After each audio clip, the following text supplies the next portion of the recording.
পৃষ্ঠ থেকে মাথার মাতৃ জঠরে আমি এক ফোঁটা নাপাক পানির মাধ্যম দেয়া, পুরুষের অবামের মাধ্যম দেয়া স্পাম মটোজম, পুরুষের স্পাম মটোজম, মহিলাদের অবাম, দুইটাকে একাত্রিত করে আল্লাহ রাব্বুল আলামিন তাদের ব্যবস্থা করে দিয়েছেন, মুহাব্বতের ব্যবস্থা করে দিয়েছেন। দুইটাকে একত্রিত করে মাতৃ জঠরে প্রবেশ করিয়ে এমন একটি জায়গায় তাদেরকে রাখা হলো।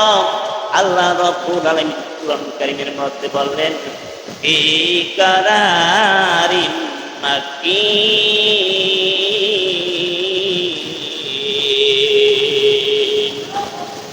আল্লাহ রাব্বুল আলামিন বললেন, মাতৃ জঠরের মধ্যে আমি প্রবেশ করলাম এক ফোঁটা নাপাক পানির মাধ্যম দিয়া, ওবামের মাধ্যম দিয়া মাতৃগর্ভে প্রবেশ করালাম। শুধু এখানেই নাই, দেখবেন আমাদের প্রত্যেকটা থানায় থানায়, প্রত্যেকটা থানা সেক্টরে যখন সরকারি কোনো মাল রাখা হয়, গুদাম রাখা হয়, ওই গুদামে যদি চাল রাখা হয়, বস্তা রাখা হয়, সংরক্ষিত কোনো জিনিস মালামাল যখন বিদ্যমান করা হয়, দেখবেন ওই গেটের সামনে লেখা আছে সংরক্ষিত এলাকা। কথা বলে, লেখা আছে সংরক্ষিত এলাকা। তার মানে এই এলাকার মধ্যে সাধারণ মানুষের কোনো প্রবেশ নিষেধ। এই কারারিন মাকিন এমন একটি সুরক্ষিত জায়গায় আল্লাহ রাব্বুল আলামিন স্থান করে দিয়েছে, এখানে দুনিয়ার কোনো ভাইরাস তাকে স্পর্শ করতে না পারে। এইভাবে করেন এক ফোঁটা নাপাক পানি যখন গোস্তে পরিণত হয়ে গেল, রক্তের টাকা হয়ে গেল, রক্তের টাকা পরিণত হওয়ার পরে এমন অবস্থায় 40 দিন অতিবাহিত হয়। 40 দিন অতিবাহিত হওয়ার পরে ওই রক্তরা গোস্তে পরিণত করে। পরিণত হওয়ার পর চিন্তা করলাম, একটা গোস্ত যখন হাতের উপরে নেওয়া হয়, দেখবেন বল বল করে, তার মানে কোনো শক্তি নাই। এমন তো অবস্থা আমাদের গ্রামের মধ্যে দেখবেন ওই গোবরের গোবর দিয়ে যারা নেতি বানায়, তার মাঝখানে কি দেওয়া হয়? কি দেওয়া হয়? আচ্ছা, পাটকাঠি ছাড়া নেতি দিলে কি নেতি দাঁড়াবে? দাঁড়াবে না। আল্লাহ রাব্বুল আলামিন গোস্তে পরিণত করার পরে তারপর ওই মাংসটাকে শক্ত করলেন, করার পর ভিতরে একটা হাড়ের ব্যবস্থা করলেন। হাড়ের ব্যবস্থা করার পরে শিরা উপসর্গ করে দিলেন, দেওয়ার পর একটা বডি ফিটনেস তৈরি করলেন। এমন তো অবস্থায় মুসলমান আল্লাহ বলেন, ও দাসত্ব করবে, গোলামি করবে আমার। আর আমরা বললাম ইবাদত কেন করলাম? আল্লাহ পাক রব্বুল আলামিন বললেন, ইবাদত এই জন্য করবে, তোমাদের কোনো অস্তিত্ব ছিল না, আমি আল্লাহ রব্বুল আলামিন অস্তিত্ব দিয়েছি, এই জন্য তোমরা আমার ইবাদত করবে। শুধু তাই নাই, যখন বডি ফিটনেস তৈরি হয়ে গেল, এমন তো অবস্থার মধ্যে আল্লাহ রাব্বুল আলামিন ফেরেশতাদেরকে বললে, তোমরা একটু দেখে আসো। যখন পরিদর্শন করলাম, করার পর বললো, ও রব, সব কিছু ঠিকঠাক, এখন কি করা যায়? একটা মানুষ আকৃত হয়ে গেছে, একটা বডি ফিটনেস তৈরি হয়েছে, এবার একটা জীবনের প্রয়োজন। বলে জীবনটা দেওয়া হলো।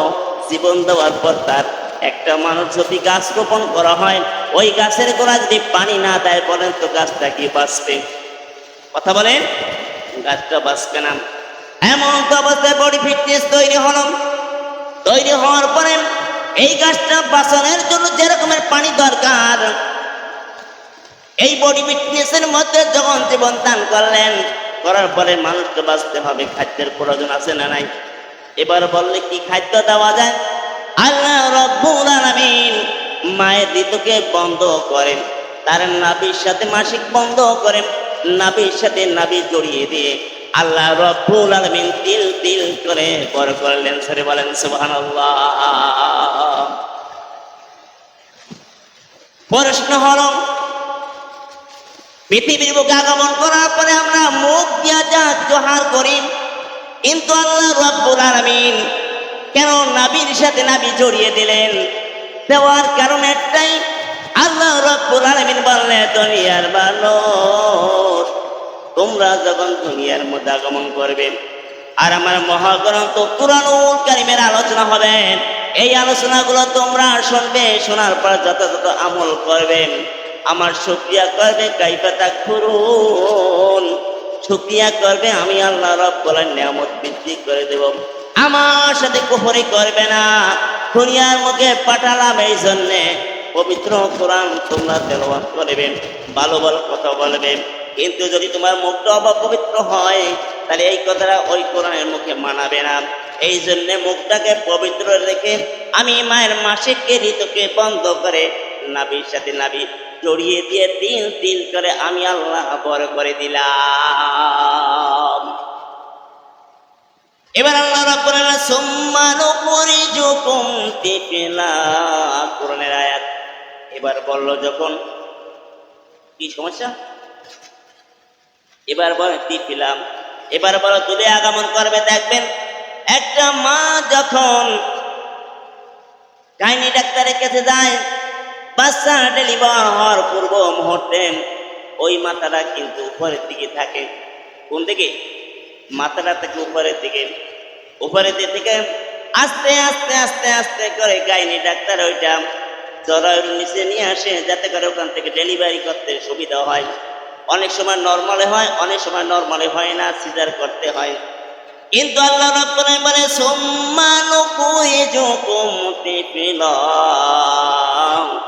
আল্লাহ রাব্বুল আলামিন বললেন 9 মাস 10 দিন অথবা 10 মাস যখন পূর্ণ হয়ে যায়, তোমার পেটের ভিতরে, মায়ের পেটের ভিতরে থাকার কোনো অধিকার নাই, তোমার দুনিয়ার বুকে আগমন করতে হবে। আল্লাহ রাব্বুল আলামিনের হুকুমে সুম্মা নুখরিজুকুম তিফলা, বাচ্চা আকারে পৃথিবীর বুকে আগমন করেন।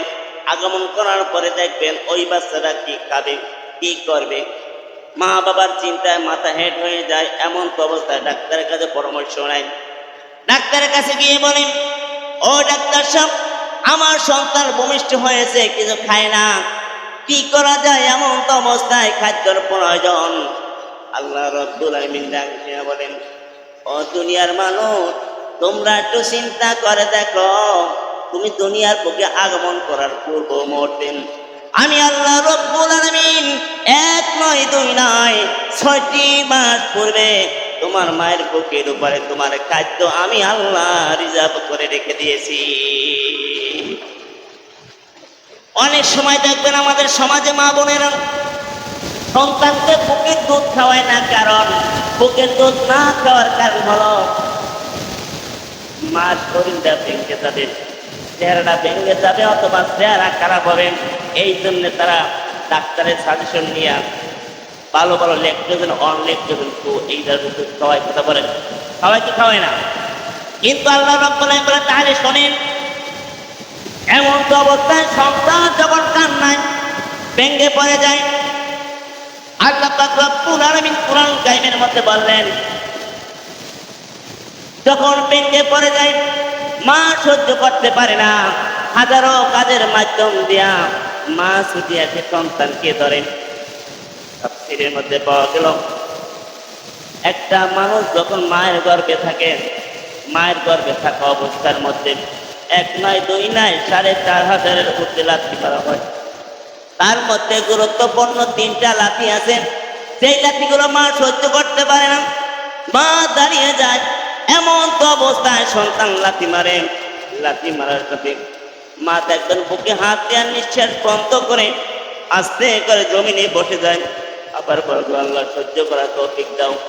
কিন্তু ভুক্তিভোগী মা তারা অন্য কেউ বুঝবে না, কোনো পুরুষকে ধারণা করতে পারবে না মা যে কত কষ্ট করেন। তাফসীরের মধ্যে আসছে, তার মধ্যে 3টা হলো গুরুত্বপূর্ণ ব্যথা। একটা ব্যথা হলো নর্মালে হোক আর স্বাভাবিকভাবে সিজারে হোক না কেন, বাচ্চারা যখন ডেলিভারি করে নিয়ে আসেন এমন জোরে একটা লাথি মারে। একটা বাচ্চা যখন 8 ইঞ্চি লম্বা হয়, ওই বাচ্চারা মনে করেন 10 ইঞ্চি লম্বা যদি হয়ে যায়, কিন্তু আপনার যে বেলুন কভার আছে 8 ইঞ্চির উপরে যাবে না। যখন বাচ্চারা 10 ইঞ্চি হয়, আস্তে আস্তে করে পাটা ঘুরিয়ে ঘুরিয়ে মা কলিজার ভিতরে পাটা ঢুকিয়ে দেয়। যখন ডেলিভারির সময় হয়, ডেলিভারির সময় এমন তো অবস্থায় একটা লাথি মারে, লাথি মারার সাথে কলিজার মাঝ বরাবর দিয়ে ফেটে যায়। এমন লাথি মেরে জমিনে আসেন। আল্লাহ পাক বললেন, ও দুনিয়ার মানুষ, তোমরা কেমন করে সে মায়ের সাথে নাফরমানি করো।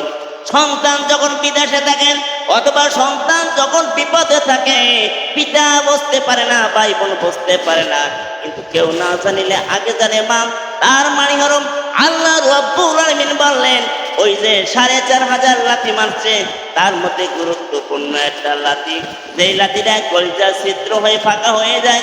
মা যখন কষ্ট পায়, সন্তান যদি কষ্টে থাকে, ওই কষ্ট পাইলে মার কলিজার ব্যথা শুরু হয়ে যায়। আর সন্তান যদি ভালোভাবে থাকে, ভালোভাবে চলাফেরা করে, শান্তিতে বসবাস করে, মার কোনো কষ্ট হয় না। এই যে গুরুত্বপূর্ণ কিছু লাথি আছে, সেই লাথিগুলোর আল্লাহ রাব্বুল আলামিন বললেন, হাত্তা কবর পর্যন্ত যদি শুকরিয়া জ্ঞাপন করো, মা বাবা দিন কোন মানুষ শোধ করা সম্ভব না। কথা বলেন ঠিক কিনা? বিশেষ শেষ করবো। তাহলে আল্লাহ পাক রব্বুল আলামিন বললেন, এমন লাথি মারে যে লাথি মারলে পরে কলিজার মাঝখান থেকে কি হয়ে যায়? ফাটা। ডাক্তার, কবিরাজ, দার্শনিক, মাইক্রোস্কোপ যন্ত্র যতই দেয় না করো, কেউ ধরতে পারবে না। কখন শান্তি পাবে? যখন দেখবে আমার সন্তান ভালো আছে, তখন মার ব্যথা নাই। আর সন্তান যখন বিদেশে অথবা রোগে আক্রান্ত হয়ে কাতর হয়ে যায়, তখন মার ব্যথা দিতে হবে। ও ভগবান, তার সাথে না ভ্রমণ করি সেই বউর কথায় আমরা অনেক সময় মা বাপকে কষ্ট দিই, মা বাপকে দুঃসাই করি, এমনকি নিজে পাকা করে রেখে মাকে বারান্দায় ফেলাচ্ছি, আছে না নাই? যতক্ষণ আল্লাহ কসম করে বললাম, আপনার মা বাবা যদি দুনিয়ায় বেঁচে থাকে, আপনাদের একটা নিয়ামত, একটা বৃক্ষ বট গাছ। আপনার চিন্তা কসম করে বললাম, আপনারা শপথ নেন, যতদিন মা বাপ পৃথিবীর বুকে বেঁচে থাকবেন, আমরা মা বাবার কাছ থেকে জান্নাত কামাই করবো। আপনি নামাজ পড়বেন, মা বাবার সাথে নাফরমানি করবেন, নামাজ কবুল হবে। ৫০,০০০ বার যদি হজ করে কি লাভ? সম্মতি